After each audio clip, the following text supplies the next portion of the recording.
Jackie Cation, Laurie Kilmartin. Jackie Cation, Laurie Kilmartin.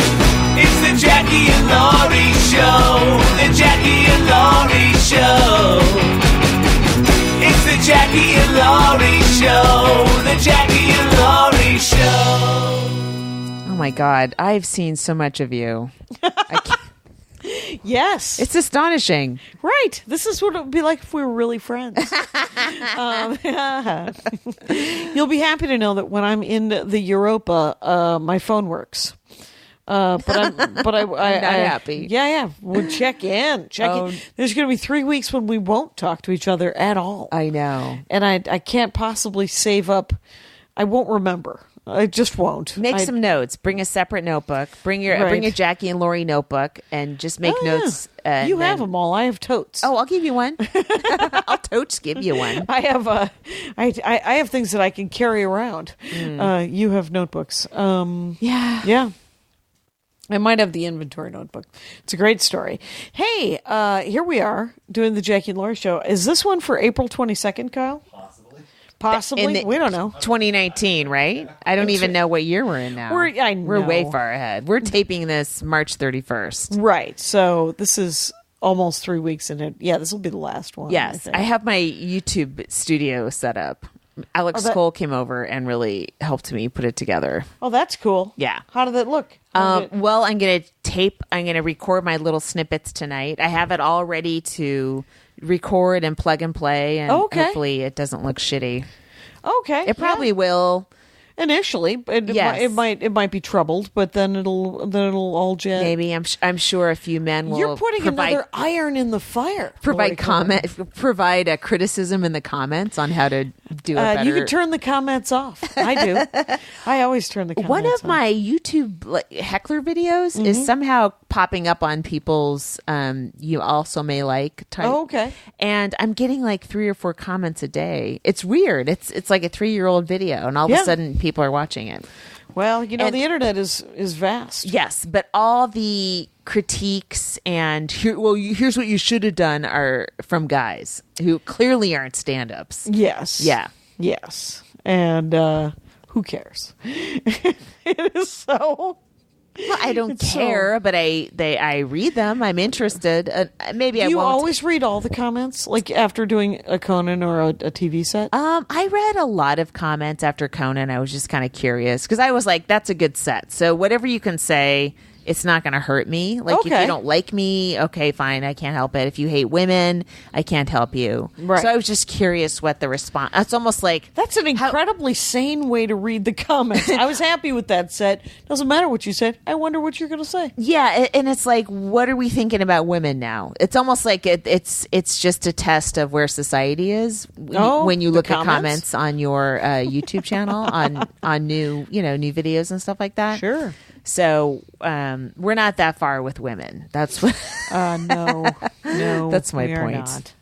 And but I read a couple of great articles today. One was an opinion article about the Pete guy running for president. And Pete Buttigieg. Is it Buttigieg? Yes. Good for you. His husband said, just think Buddha and Judge. Buttigieg. Okay, and that really helped me. That does help. And then the 6 women candidates that are currently... And Elizabeth Warren's finance director just quit. She's having trouble coming up with enough money because she's not doing any big money donors. It's all $25, $5 people. Right. And so it's hurting her. Right. Oh, it sucks.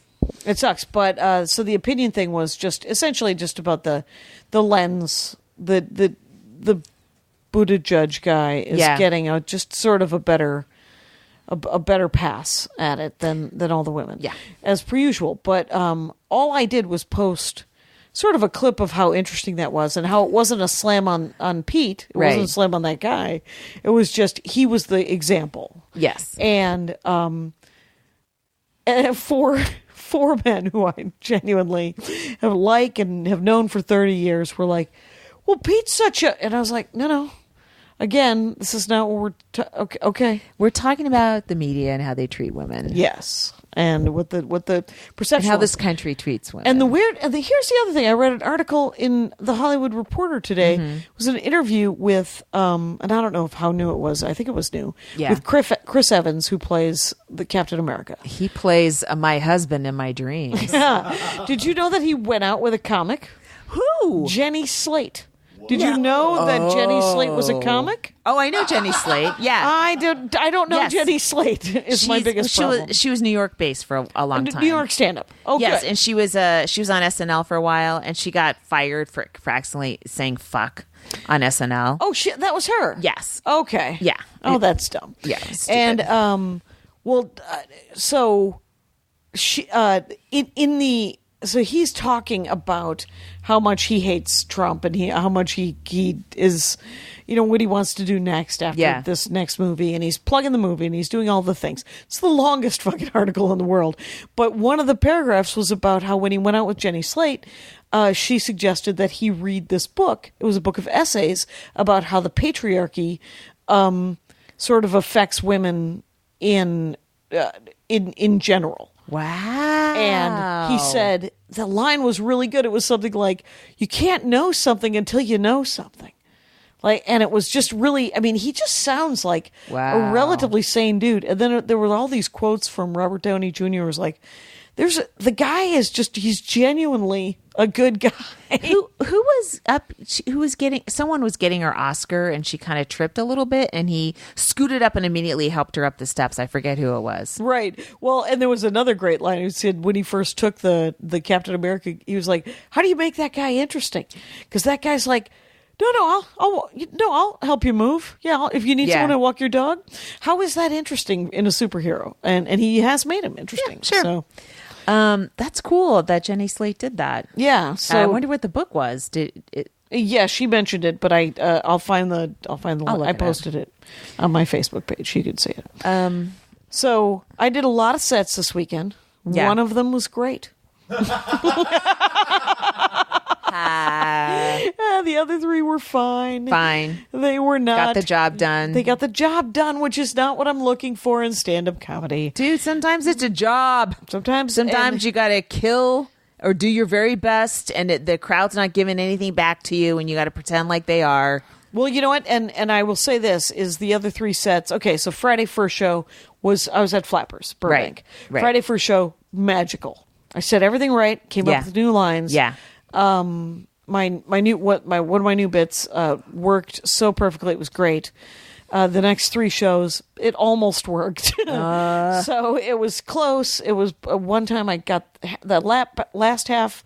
If it's not going to go well, the last half going well I'll take that. Yes, right. Because mumble, punchline hits. Yes. Yay, we all win. Right. So the last three shows, they were the second show Friday was so lightly attended, and the energy was low. But Virginia Jones ended up featuring I asked Danielle Perez, but she got the stomach flu last minute. Yeah, and so then Virginia Jones did it and freaking murdered. Had like these two new jokes that I had not heard of hers that were funny. Man, I just saw her at the Ice House about 2 weeks ago. Really God, funny. she destroyed. It was wonderful.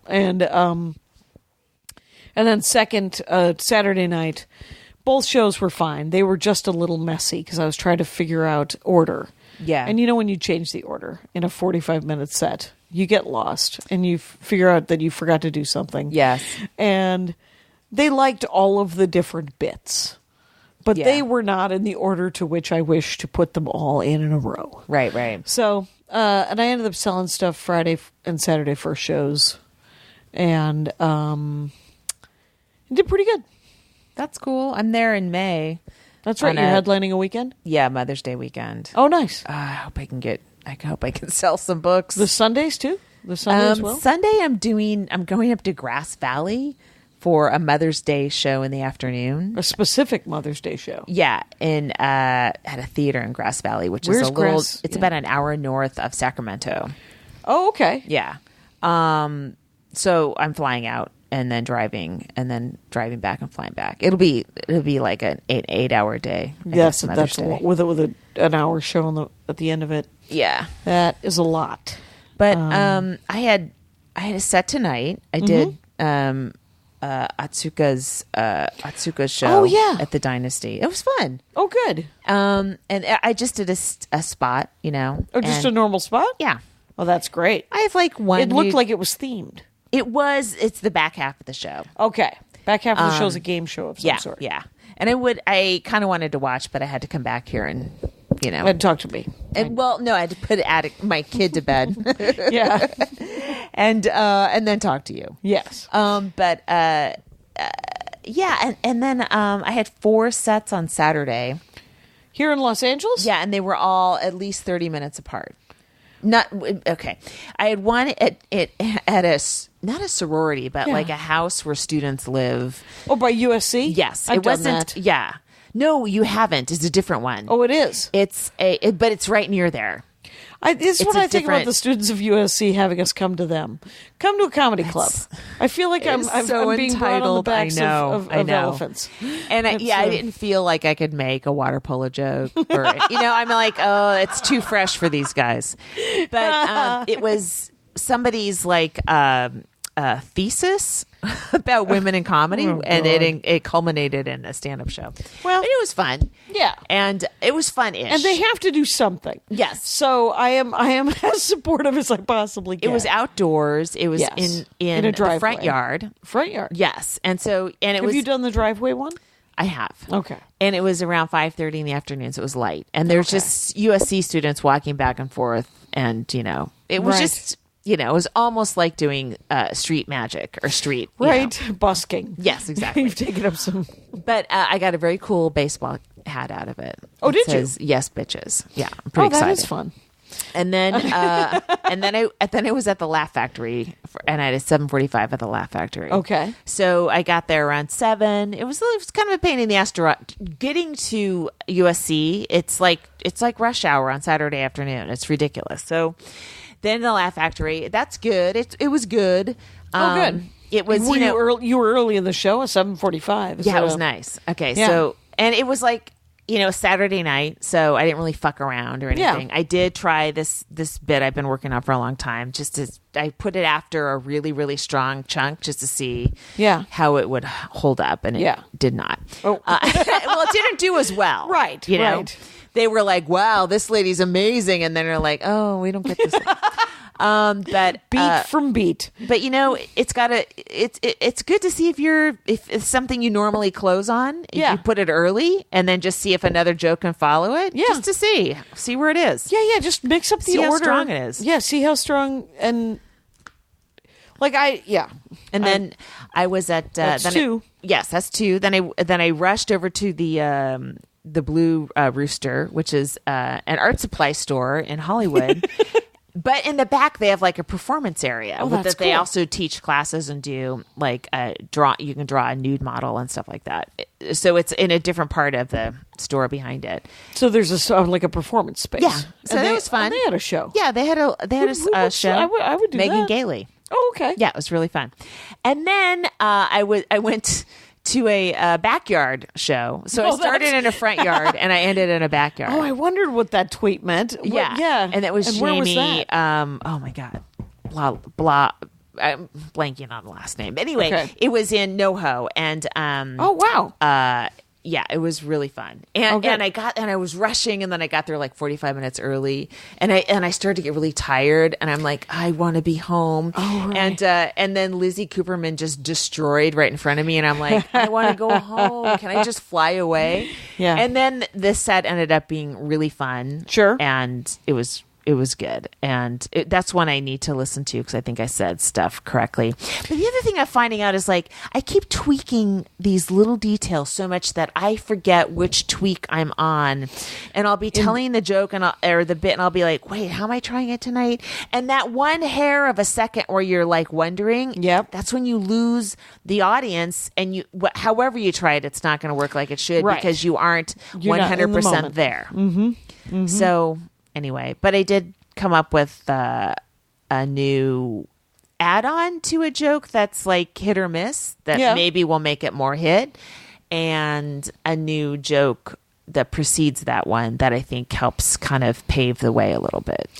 Fair enough. I've got all these like sort of these big stories that genuinely they need weeks of work, like Right. if I'm going to tell the story of my dad, the hospital bill story. Yeah. It isn't an 8-minute bit anymore. It's a 3.5-4 minute bit now, Right. which is great. But I would like it to be a 3-minute bit. Yeah. And, I was trying to remember something. So I went to my last album, and I believe that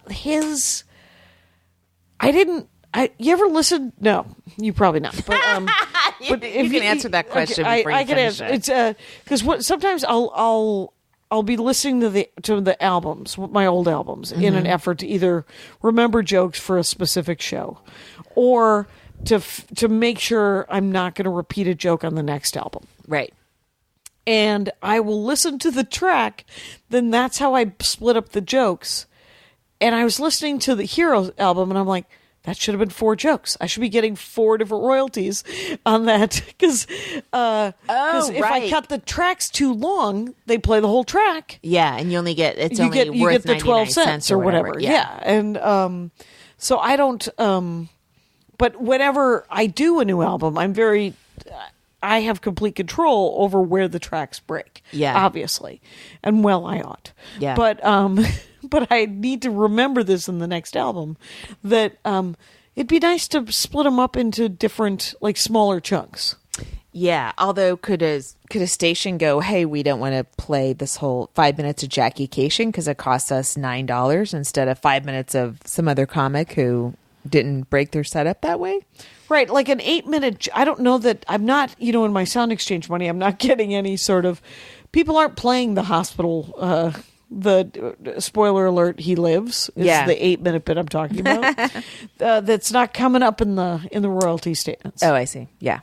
So I think that the other thing is much like, which is weird because comedy stations, there isn't a lot of chatter in between. Yeah. It's literally just one comic after another, and here's another bit, and here's another bit. Yeah. So an 8-minute chunk would be great if whoever was programming but I don't think they do that anymore. I don't think that they program in the moment. Yeah. I think they do it 8 hours in advance. It's probably some algorithm programming the entire station, right? Is a person Anybody program know? We don't know. I'd like to think that, because I had a job in college where I ran. I played. It was like a PBS. It was like a public station, and I would play these old tapes. And it was a work study job. I got paid to do it, and it was for anybody who was up and wanted to watch weird. And I could put almost anything in, and I played a lot of the Frank Capra "Why We Fight" series, which was this series of propaganda documentaries that Frank Capra made. Yeah. To sell World War II to people. Oh, wow. Were you trying to start another war? No. I found them fascinating. And a couple of them my shift was something like 4 to 6 hours. Yeah. And some of them lasted like 4 hours. Oh, my God. So I would only have to put in like 2 or 3 tapes, and I could do homework. Oh. So it was entirely. It sounds like some of the comedy channels are also programming the same way. Well, that's what I would assume that they're playing. Like, you could put an 8-minute bit on of somebody's and then go to the bathroom. Right. Right? But if you put in like a bunch of Mitch Hedberg tracks and they're a minute and a half each. I don't think that's how they do it. I don't think that's how they do it either anymore. Yeah. So, did you see Doug Stanhope was plugging? There's going to be a comedy club in Bisbee. Yes, and the guy emailed me, and I gotta email him back because I went to look at the website, and there's no calendar. Well, I think it's they're opening this weekend. It's this weekend is the first weekend. It sounds fun. Yeah. I mean, what would you do? Fly into Tucson, I guess, and drive, right? I don't know how far Bisbee is. Because otherwise that's like a 10 or 12, 11-hour drive, I think. It's pretty brutal. But on Saturday Tucson's night? only like 6 hours. No, Tucson's more than 6 hours. Phoenix is 6 hours. Oh, Tucson's 9. Yeah, Tucson's a day. Okay. So, Oh, so you got a date? No, I will. I got Okay. You just reminded me to email that guy back. Oh, that's because I'll bring my kid. We'll go see Tombstone. Is Tombstone down there? It's By nearby. Bisbee? Yeah, Okay. be a fun day. I want to get back into Stir Crazy too in Phoenix. I was just reminded Oh yeah, because that's been a year. yeah. And it's usually a year. And then my friend Steve Young just moved. Do you know Steve Young? Yeah. Stand-up comic. He Yeah. just left Los Angeles and For where? moved to Phoenix.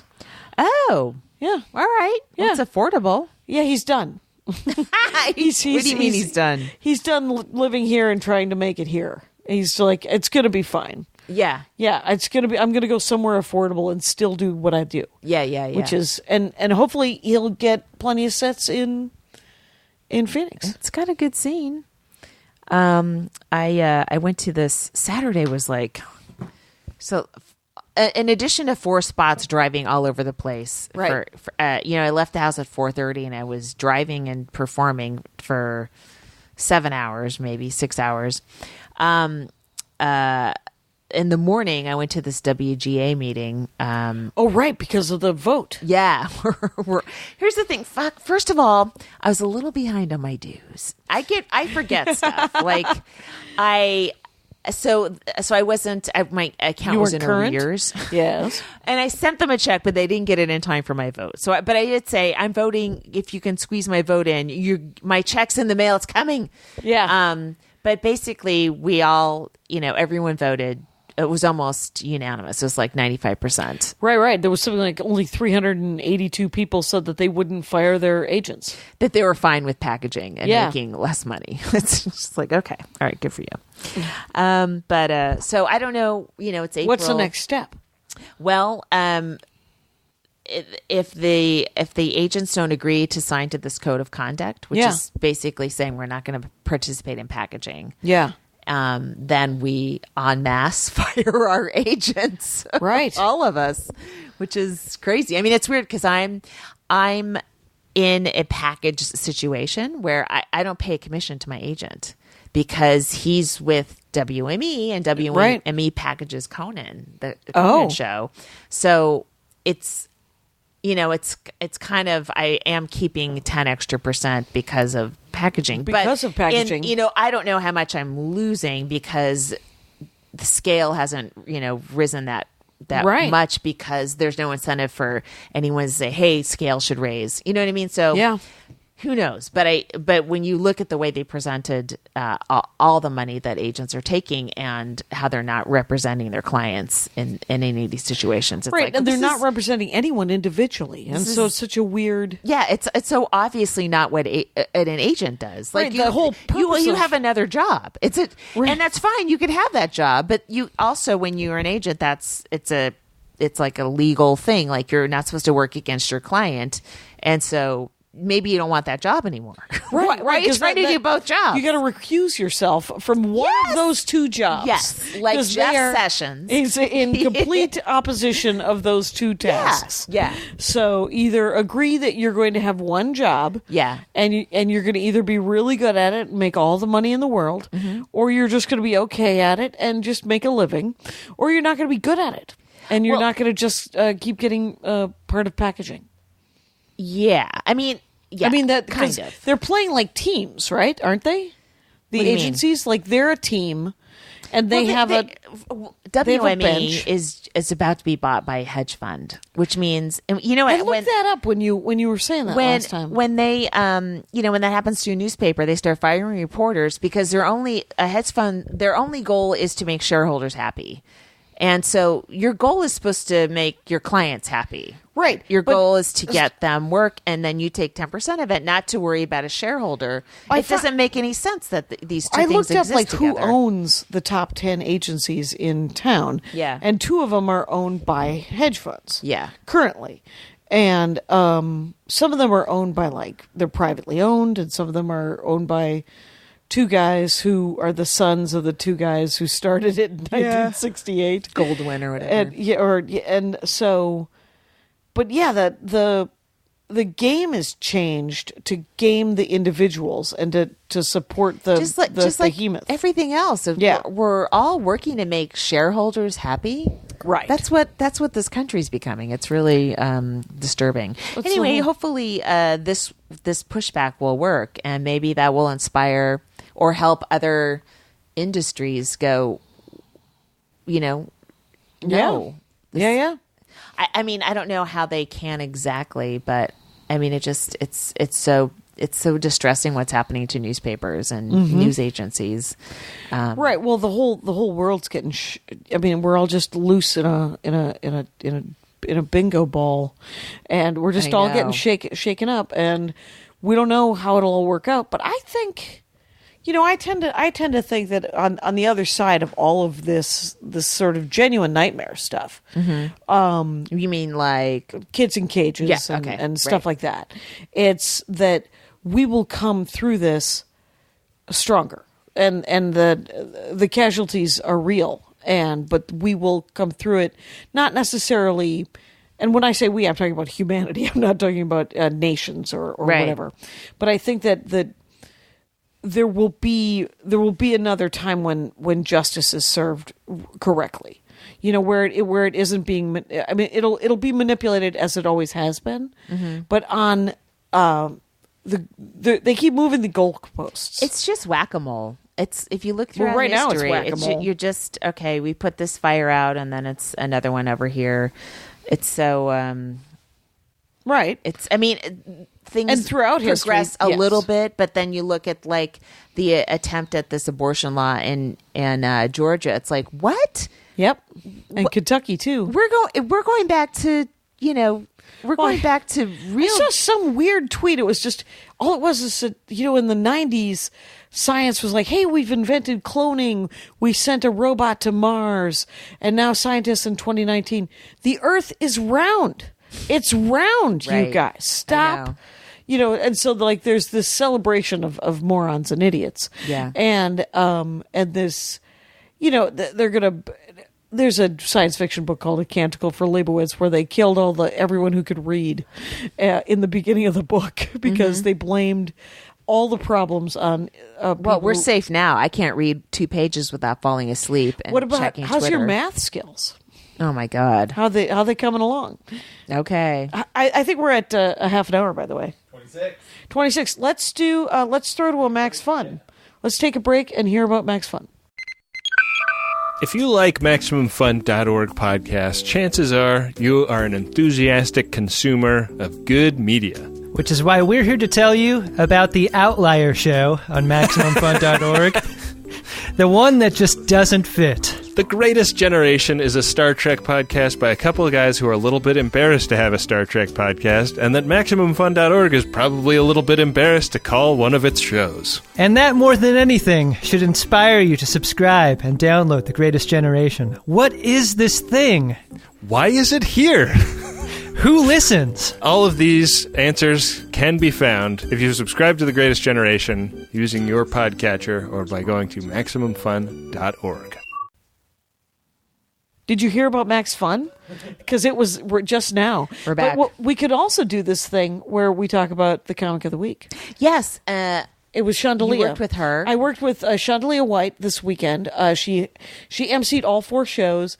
Just really like the stuff is personal and it's smart and it's great. She's grinding it out and really doing her job. So Shaondalia White is Shondalia, and then the last name's White. So White.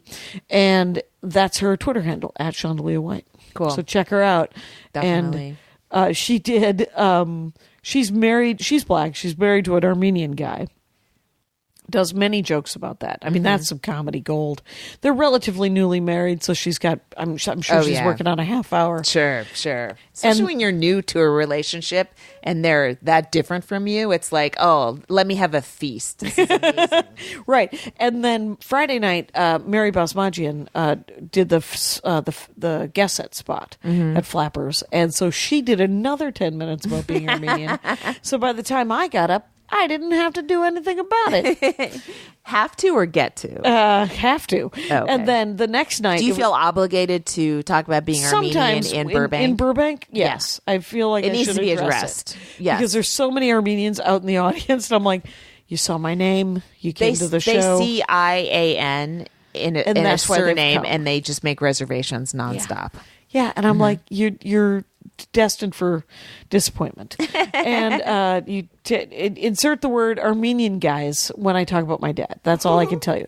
And so, though I will say the woman who did, it was somebody, it was one of the comics just wandering around at Flappers. A loose comic at Flappers. Loose comics at Flappers. And when I first moved here, people used to say this to me. They were like, so your dad's Armenian? And I was like, yeah. And they said, so was your mom white? And I was like, I always thought my dad was white. In Wisconsin, Armenians are white, and or passing for white. I'm uncertain what, but all I know is that this is super pale, and has been receiving all the benefits of being a white lady. Yes. Yeah. So there was all kinds of drama. I feel uncomfortable saying you don't look Armenian, but I'll say if you look deeply into my eyes, I will sell you a rug. I look exactly like my father. I'm afraid to look deeply into your eyes. It would be awkward.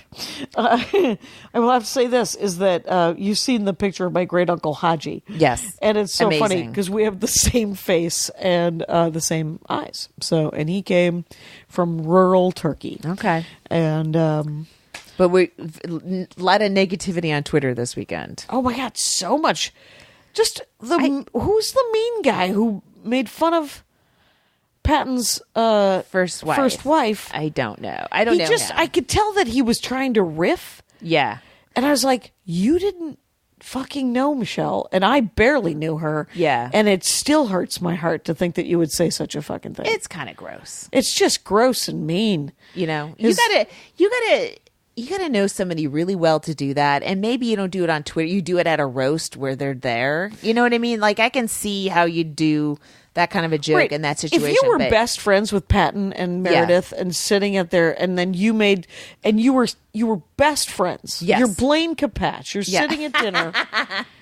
You would know better than to say, hey, Meredith, I hope you don't fall asleep because that's how his first wife died. Right. Which is what Chad Zumach said. I don't even know who that is. Yeah. He's a comic, though, and he's over at All Things Comedy where the Red Forest is. Yeah. But he's one of these, but I was talking to Augie He's one of these Smith. what? He's just one of those, the broy dudes, you know? He's a dude bro who doesn't know when to shut up. But that's always sort of existed, and it's weird. Like when you're hanging out with guys like that in person, it's fine, you know. Yeah, you just it all You can sling it back, and right. It all blends into itself. And what they say when they're saying it sounds a lot less, horrible than when they type it. Horrible, right? It looks so bad on Twitter. It doesn't work on Twitter. Doesn't work, dude. As well. No. And it makes some people are coming off as alt-right, and I'm like, I know that you're not like that, but why are you writing like this? And are you just like Kevin Brennan, who I think's so funny, and I like Kevin Brennan, and I don't know he makes him me either. laugh a lot. Yeah. But he's coming off lately as like new angry middle-aged white guy, and I'm like, oh wait, did he have the sad sack? Was he kind of sad about said something like Jussie's? Did he say that he would get work before he did? Yeah. Okay. But I mean, it was kind of a joke because Kevin's not an actor anyway. So if any actor's going to get work before he does, right? But it could also be taken as him just feeling sorry for himself. So, and I think a lot of people did take it. But I was like, was he? Did he just? Was that joke? Where did that come a little from? Too subtle or something? Right. I don't know, but it's weird how a bunch of white guys are really sounding like white guys. It's like, you guys you're comics. What are you doing? Right, you're comics. You should be comics first, and you should figure out where the joke is, and you need to be able to look at yourselves. Yeah, but to us, it's like that's not clear. But but maybe that's building an audience for those guys of other people that either they get it or they don't get it, but they like that it was said. I don't know. Here's the thing: we're all just we're going off into our corners with our little audience that agrees with us, and I don't know that that's good. The niche thing is it's inevitable with the internet, of course, right? But, I think it can be good, but I think it can build walls around you too. But the weird thing is if it's a good guy. Right? Like if Kevin Brennan's a good guy and now all these alt-right guys think he's their guy. Right. They're going to come to his shows and he might be psyched because the numbers are up.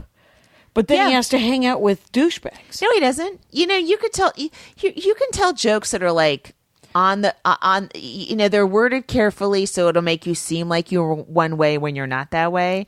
And the crowd will be like, "Oh," and they'll like that Dice thing or Jesselnick or maybe. I don't think Jesselneck, but you can take a stand without taking a stand, right? And tell some sexist jokes, but you pull back just a little bit so it's not terrible, or some race stuff, but you pull back just at the end so it's not you're not Ben Shapiro. That sounds far too nuanced for any comics that I know. No, but I think that some people do that, and they need the audience. We all need an audience. Yep. We all need sold out shows. We all need to sell our merch afterwards. That'll be right? great. That'll be great. So are you willing to tell a couple jokes that sort of are a wink and a nudge to a certain group of people? I am not. That I know it's just. Right. I know you're not, but I'm saying I think some people are, some comics are, because we're all trying to find a place. Because that's what you think that's what they might be doing, maybe, or someone is doing that. Maybe for sure, some people are doing that. That they aren't monsters, right? That they're just trying. Podcast is one way, and it's going to get a certain kind of listener, and those people come to the show. But I've actually heard, and I say I've actually heard what I haven't actually heard. Right. I've heard people tell me that, so I haven't heard this. There is some scuttlebutt that Jesselnick doesn't particularly like his audiences. Oh, really? Yes. That he has this following now of these douchebags. That he's like, I have. And I've lit a fire under some bad guys, right? And I think the power that you have as a stand-up comic, and that sentence alone is troubled. What do you mean? I got a sigh from Kyle. Oh, to say the power the power of all art. It just sounds douchebaggy, and but it is true, is that if Kevin Hart is doing stadiums, and he puts in, a little bit of hate at Rome, that's a Jesus Christ Superstar line. Anyway, but if he puts in a little bit of hate, whether it's Kevin Hart or it's Dice Clay or if it's Brian Regan, you have to, I think, you have to know what you're doing.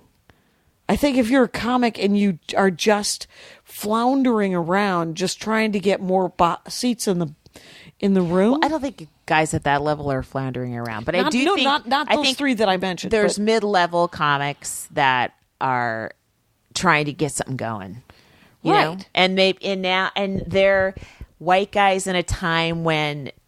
The industry hasn't turned against white guys, but it might feel like it because there's partial interest in women. The smallest amount of interest in the non-white guys. So it just feels like you're just being attacked from all sides. Yes. Yeah.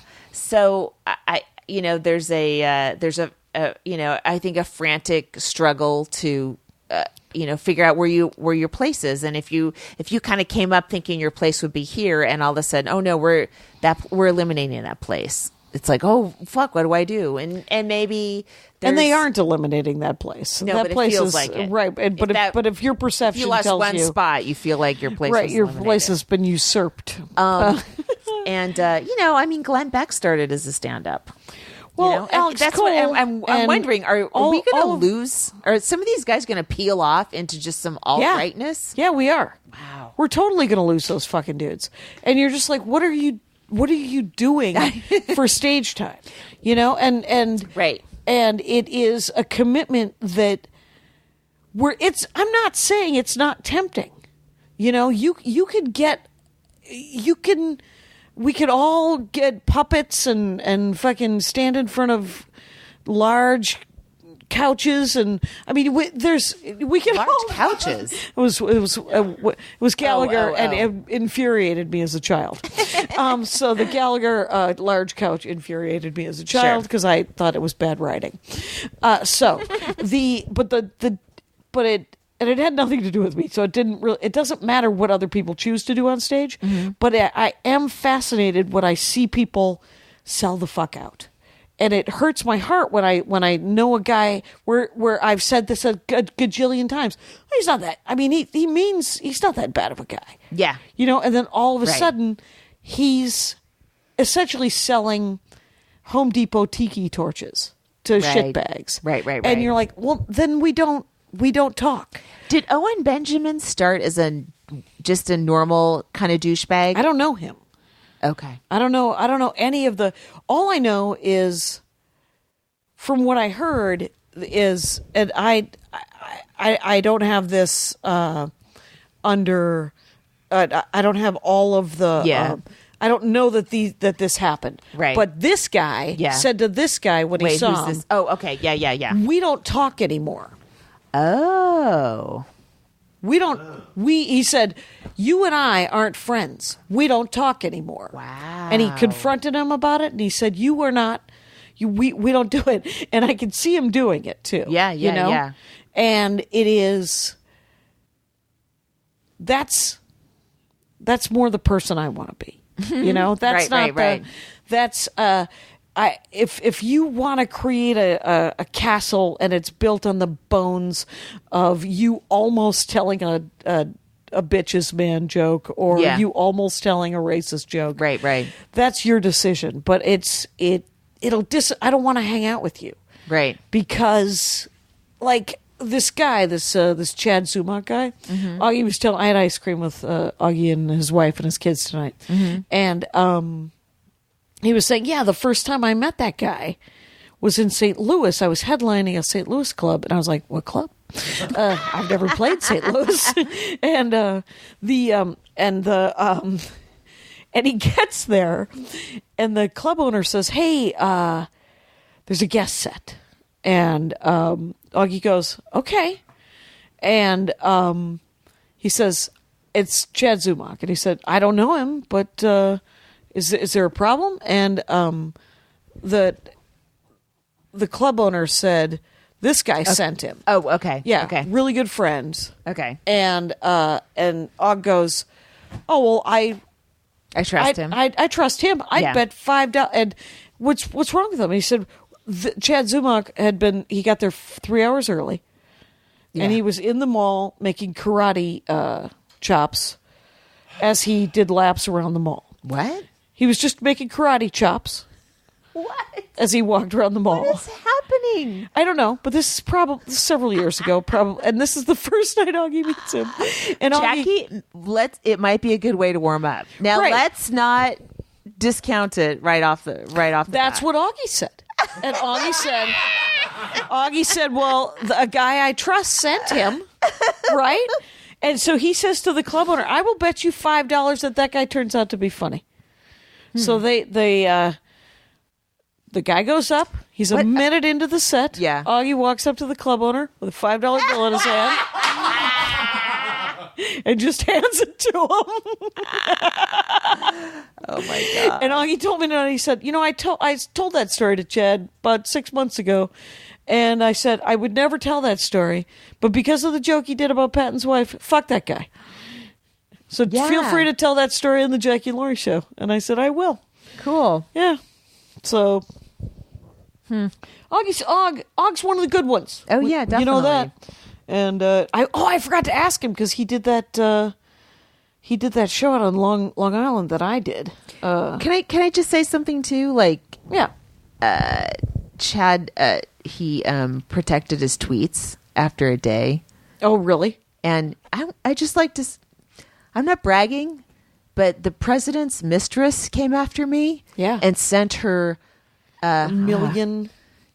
her moronic followers after me. Yeah. And it was like a couple days of muting everything. Yeah. I never protected my tweets. Yeah. Okay. Yeah, there you go. Yeah, you took your you took your chops. Yeah, I'll take it. I'll stand up for what I said. I had Cindy Campanera on the Dork Forest. Yeah. Speaking of the word retarded, because Cindy Campanera, her dorkdom was old NYPD Blue episodes, like old procedurals. Okay. And she was talking about an episode, and she said that in NYPD Blue they used the word retarded with this guy, and then she said they used that word, and then Cindy herself would use mentally challenged, which is the word that has changed. Right? Yeah. We used to say, because that was a clinical medical term. Right. Retarded. Yes. And now it is mentally challenged or Okay. whatever. Developmentally disabled. 1,000 words later. Right. And then all of it leads me to Doug Stanhope's joke about how doesn't matter what you call him, his buddy Jim or whatever is still going to call him that thing. So you can't fix Jim. Yeah. So call people that need a little extra help and love, whatever you want to call them. But it's what in your heart. Yeah. But the language has moved on. The language has moved on. And so you either jump. I'm willing to go with the language. Yeah, that's fine. I don't want to have that argument. But I do. But the thing is you are not afraid to stand. I delete most of my tweets all the time. Like I have a bot that deletes all of my tweets from days gone by. We've talked about it. You think there might have been some comedy gold there. I'm almost certain there wasn't. I'm pretty sure. I fell for the thing Matt Oswalt pointed out, who's Patton's brother. He's funny. Very funny. Yes. God, that guy's funny. Yeah. And he doesn't do stand-up, right? No, he's a writer guy. Okay. And also a very nice photographer. Yeah. Anyway, so but he pointed out, because so there was a guy, it was like Matthew Cherry, I don't know, I forget who I was following, who actually asked for stories of white privilege, hashtag white privilege. Oh yeah. And so I posted I got a little one. suspicious of that one. I saw. So I posted one, and then Matt Oswalt was like, hey, building a statue to yourself, or whatever, however he put it, right? And I was like, I'll be deleting because I fell for it. I am so sorry. So, and I deleted my tweet, but I left up my, hey, I was a moron. I fell for the thing, and I was a dum-dum. Because I'm not going to deny that I did a thing, right? Yeah. Yeah. So okay. Well, who cares? This will have been 3 weeks after that. Right. You know what I mean? Oh my gosh, it's right. We're in a whole new age. Are we still in NATO? Somebody tell me we're still in NATO. A comedian might be the president of the Ukraine. Ukraine, sorry, no the. No the. Yeah, because right now he's polling second, I think, and the top two vote getters go to a runoff, so he might be. Oh, that's president of interesting. Ukraine. It's all I know is when I get back from this thing. Yeah. I've got 3 shows in town, which will be great, and then I'm doing that Portland, Oregon Livewire thing on the 3rd. Oh, cool. So, I will be at the Juke Joint in Houston, May 31st through. Oh, at June the end 2nd. of May. Yeah, very end. So it'll be a month from when this drops. Yeah, I'm you doing, can buy your tickets though. Yeah, you can buy. I'll also be at in Palm Springs on May 18th. May 10th and 11th, I'm in the Cape Fear Comedy Festival in North Carolina, 10, 11, 12. Oh, that's Mother's Day weekend. That's when I'm in Grass Valley. And then I'm doing Helium Portland, the 16, 17, with Maria, 16, 17, 18. Oh, cool. And then going to Eugene with Maria in the 19th or 20th. And then I'm doing Women Crush Wednesday again. It's been a year and a half. A year and a half? Jesus, that's a while. It is a while, but I think there's so many women comics, and Marcella's trying to mix it up. Oh, sure, yeah. Yeah. That's a great show. That's great. So, I am. I'm happy. I'm feeling the pressure of putting another album out, but I'm also rejecting that pressure. I am also rejecting pressure Are you? because I felt like, oh, I got to do another late night set. I got to squeeze another 5 minutes together. It is no fun trying to put together 5 minutes. Nope. You know, it's fun because I also did it last summer for Montreal and the gala. You know, I was like, oh, I remember that. I remember perfect. And I'm tired of that feeling. It's not fun, and I keep harping over the same joke over and over again for months, and I don't feel free There's no and joy. wild. Yeah. Right. So are you sort of letting it go a little bit? Letting it go a little bit. I mean, I will I will revisit maybe in a couple months and see what do I have. Is there or do I have enough short jokes? Can I put it all together that way? But I don't want to freak out about another late night set. Like I have a good one that I did, and if I die in a plane crash or whatever, you know, go to my last Conan. That's put that on my tombstone. That's fine. Like I want my next one to be as good as that one. Right. So I'm willing to wait until everything's as solid as it should be. Fair enough. It's my thing is that I know that if I could work a solid 11, 12 weeks on the road, just doing 5 to 7 shows a week, I would get I'd get this 45 tight. And then I wrote what I think is a kind of this gender joke I think has the potential to be a new closer. That's great. Yeah, which is because it leads into this condom thing that is also very interesting. It's got. So what I'm saying is that the really cool gender joke might turn into a dick joke, which is what I could close on. And thank you for playing. Yes. Yay. Which I don't know why. I don't always end on a dick joke, but I almost always end on a dick joke. You got to end on a dick. It makes people happy. People especially if you've been thinking hitting about sex. issues for 45 minutes. Yeah, then you end on dicks. Everyone's and happy. Dogs, somebody, puppies and kittens and pillows. It Whatever, really is the kitten and goat video of stand-up comedy is a dick joke. Everyone's happy when they see Unlikely it. friends, this dick joke. That'll be very fun for me. Mm-hmm. Where do you think we are, Kyle? We are at 50. Okay. Want to break again? I thought it'd be further along. Send us to Max Fun. Hi, I'm Allie Gertz. And I'm Julia Prescott, and we're the hosts of Everything's Coming Up Simpsons. Every episode, we cover a different episode of The Simpsons that is a favorite of our special guests. We've had guests that are showrunners and writers and voice actors like Nancy Cartwright. I got a D-, I passed! And we've also had people that are on the Max Fun Network already. We've had Weird Al Yankovic on the show. I was just struck by how sharp the writing is. I mean, that's no surprise because it's The Simpsons, but I mean, like, you can't say that about a lot of TV shows, particularly ones that at that point had been on the air for 14 years. Find us on MaximumFun.org, iTunes, or wherever you get your podcasts. All right, smell you later. Okay, we're back. Oh, wow. How was that? Was that fun for you guys? It was 2 seconds for us. It wasn't fun for me. Huzzah. What else is happening? I'll be in... Oh, I'll just have to come back from New York when this drops. Another New York run. Mm-hmm. I'm doing the Bell House with Maria. When? In September. Oh, neat. Yeah. That'll be... Jackie, you have so many cool gigs lined up. I have cool gigs, but I kind of want... I've been emailing my agent and who books kind of the cooler headline, you know? Yeah.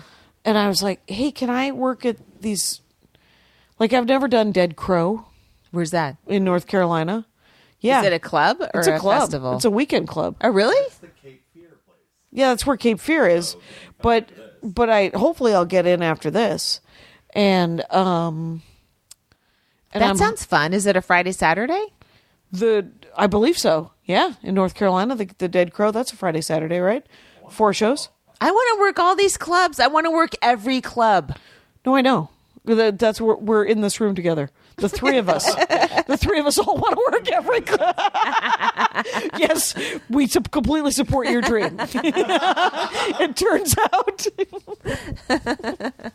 I know. And then there's new ones that are supposed to be super cool. And that's one of them. That is one of the new ones that's supposed to be super cool. It's only like 2 or 3 years old, right? And is super cool code for don't pay very much? No. Maybe. All right. Kyle thinks absolutely. Yeah. I would say you could probably get some money out of him. And so all I know is that stir crazy. No, I'm wrong. Like the stir crazy, I was looking at. I was psyched because I had not heard. You know how a girl likes to be asked. Yes. I would have thought that he would have emailed me and said, "Hey, it's been a year. Do you want to come back to stir crazy?" But he has not, which means that it's going well. And but I went and I looked at his calendar, and Debbie Gutierrez is back in April, and I worked, I believe, a couple of weeks after her the last time. You are tracking other comedians when they're working. Yeah, and then. That is a rabbit hole. Wow. Congratulations for remembering that stuff. Well, it's I have a recurring thing on my calendar that says send avails.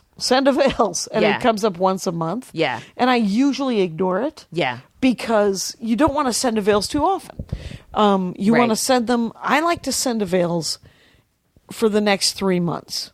So I like to send and I like to send on a Sunday. And I've said it before, though. But they have their headliners mostly booked for the next 3 months. Most clubs, I think they book 3 months out. Is what, like, let's say it is April now, right? I would send my avails out for July, August, and September. Okay. So if they're booked through July, they probably aren't through August and September. Okay. And if they have any fallouts. Yeah. You know? I know. I try to pick up every fallout. Last week when I didn't have anything, I was like, I just sent emails blindly. Hey, if anyone, it's pilot season. If your headliner gets booked, I'm open. I'm open. I'll show up. I'll do it. Nothing happened. But it was okay. I was home and home with my kid, so that was okay. That is fun. Mm-hmm. Yep. I want to do... I don't know. I want to do more fun stuff around Los Angeles this summer. But I think that... Like non-comedy stuff? Yeah. Oh. Like I know, what? like hang out with my husband. You know, like right. go to the Will Rogers park. There's a park and they have a rodeo. And I want to go to it. Oh, I've heard that's good. Yeah. Yeah. So you could bring your kid and I don't know, we could go together. Yeah. I hate to waste any conversation without a mic in front of it. I know, but I named. We have a very strange relationship. We do have a very strange relationship, highlighted by the 7 hours that we have spent together in the last 2 weeks, so that this could happen. I am kind of regretting not bringing my recording equipment, but I don't want to lose it. I don't want Soviet Army to take it. Oh, sure. Right. I know the Soviet Union fell, but the Soviet Army is still there. Yeah, they're out there. Do you know in 1989, have I told you this? I was in Yugoslavia, and it existed then. Right. And I was taking a train through Yugoslavia, and a Soviet soldier took my passport and went into a different car with it. Really? And he did it as a joke. Wow. And I was freaking out. Were And you he there thought as it a was comic funny. or a citizen? Just a person? Just a person. In wow, that's terrifying. No one to speak up for you. Right. What were you doing in Yugoslavia? I was seeing the world poorly. Right. And so Yugoslavia, had it already broken? No, it was still Yugoslavia for a heartbeat there. And so I'd spent 3 months in London in the dumbest job. And then I decided to go through Europe. And when I got to Greece, this woman that I was traveling with was like, hey, let's go to Egypt. And I was like, I want to go to Egypt, but I can't stand hanging out with you anymore. So I said, I'm going to go through Yugoslavia to Germany and back to England. And she was like, all right, well, I'm going to go to Egypt. And I was like, thank God. And because I love traveling alone. It's one of my things that I genuinely like. Yes. And when I met Andy Ashcraft and I was willing to travel with him, it was a boon. Do you guys do you like to do different things when you're in a country? He's a real good sport, that Andy Ashcraft. Yeah. So I have a thing. Anyone married to a comic is a real good sport. It's true, and he's great. But what was his? When we travel together to other countries, I have a thing where I am willing to get. He wants to see things. He's a big guy for museums and the ruins and the things. He's also willing to go alone. So, like when we went to Southeast Asia, every 6 days, we were there for 18 days. It turned out to be about every 6 days. I was like, I'm taking a spa day. I'm going to lie down. You go do whatever you want to do. And he did. And it was great. That's but perfect. For the best, for what it is I'm willing to go to 2 museums or a church and a museum or a thing and a thing, as long as there is a lovely lunch and then some coffee at 3 p.m. I ended up doing a thing with my kid where we would do what I wanted to do, and then we would go back to the hotel and he would watch YouTube. Because that's what he wanted to do. Yes. Okay. Yeah. So you split it like that. Yeah. That's not a bad thing. It's okay. He's part of a tea ceremony. He learned to cook Kobe beef, There you go. Did you get to eat Kobe beef? Yeah. It's been massaged. It's delicious. I bet you it's delicious. I've never had it because in America you can't get it. They call it Wagyu. It's which fake. is the closest you can get to it's it. not real Kobe and beef. it's not real Kobe beef. Wagyu beef is still excellent. Yes. But Kobe beef is noticeably different and better. I don't know. I'm not a connoisseur. I just knew. I forgot that about you for just a heartbeat. I'm so sorry. It's no sourdough toast with salt and butter on it, but it was delicious. We got to be done, right? We are at 58:55. Oh, 59 minutes right now. It seems real close, you guys. Hey, thoughts and prayers, everyone. I'm in the middle of probably Kosovo. So I'm hoping I have a Twitter feed. So see you later. All right, bye. MaximumFun.org. Comedy and culture. Artist owned. Audience supported.